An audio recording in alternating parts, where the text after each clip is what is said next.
Goldilocks and the Three Dinosaurs, as retold by Mo Willems.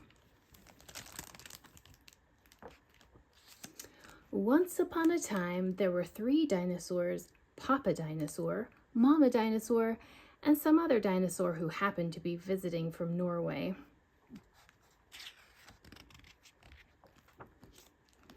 One day, for no particular reason, the 3 dinosaurs made up their beds, positioned their chairs just so, and cooked 3 bowls of delicious chocolate pudding at varying temperatures.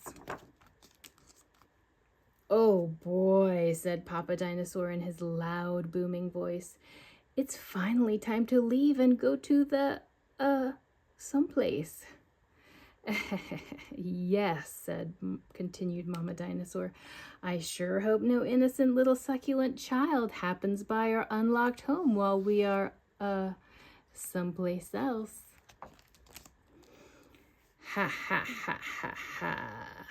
Then the other dinosaur made a loud noise that sounded like a big evil laugh, but was probably just a polite Norwegian expression. The 3 dinosaurs went someplace else and were definitely not hiding in the woods waiting for an unsuspecting kid to come by. Sure enough, 5 minutes later, a poorly supervised little girl named Goldilocks came traipsing along. Just then, the forest boomed with what could have been a dinosaur yelling, "Gotcha!" but I'm pretty sure was just the wind. The loud noise was immediately followed by another loud noise that sounded kind of like, "Be patient, Papa Dinosaur, the trap is not yet sprung." But that could have been a falling rock or a squirrel. Either way, Goldilocks was not the type of little girl who listened to anyone or anything. For example, Goldilocks never listened to warnings about the dangers of barging into strange, enormous houses. So as soon as Goldilocks came across a strange, enormous house, she barged right in. Inside, Goldilocks immediately smelled the 3 bowls of delicious chocolate pudding. Said Goldilocks, "that chocolate pudding smells delicious. If only I could get all the way up on top of that counter." Then Goldilocks noticed a very tall ladder that just happened to be there and certainly wasn't left on purpose. Goldilocks climbed up the ladder and found herself face to face with 3 gigantic bowls of chocolate pudding. The first bowl of chocolate pudding was too hot, but Goldilocks ate it all anyway because, hey, it's chocolate pudding, right? The second bowl of chocolate pudding was too cold, but who cares about temperature when you've got a big bowl of chocolate pudding? Not her. The third bowl of chocolate pudding was just right, but Goldilocks was on such a roll by now, she hardly noticed. Soon Goldilocks was stuffed like one of those delicious chocolate-filled little girl bonbons, which, by the way, are totally not the favorite things in the world for hungry dinosaurs.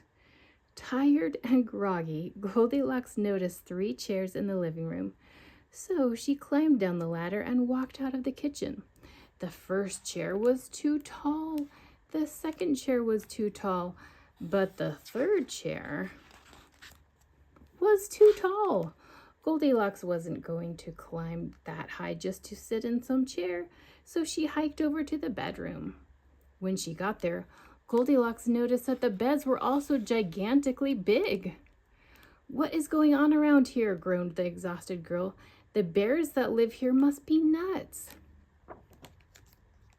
Just then, the room filled with a loud booming noise that was either a passing truck or a dinosaur gloating. "A few more minutes and she'll be asleep. Delicious chocolate-filled little girl bonbons are yummier when they're rested." Even a little girl who never listens to anyone or anything had to hear that. Goldilocks took a minute to stop and think, which was longer than she was used to stopping and thinking. "Hey," she told herself, "this isn't some bear's house. This is some dinosaur's house. Say what you like about Goldilocks, but she was no fool. As quickly as she could, she ran to the back door and got out of there. Just then, a loud plane flew by, which sounded pretty much like a trio of dinosaurs yelling, "Now!" or "Charge!" or the Norwegian expression for "chewy bonbon time." Suddenly and completely coincidentally, the three dinosaurs rushed through the front door, but they were too late. Goldilocks was gone, and all that was left in the house were three disappointed dinosaurs. The end.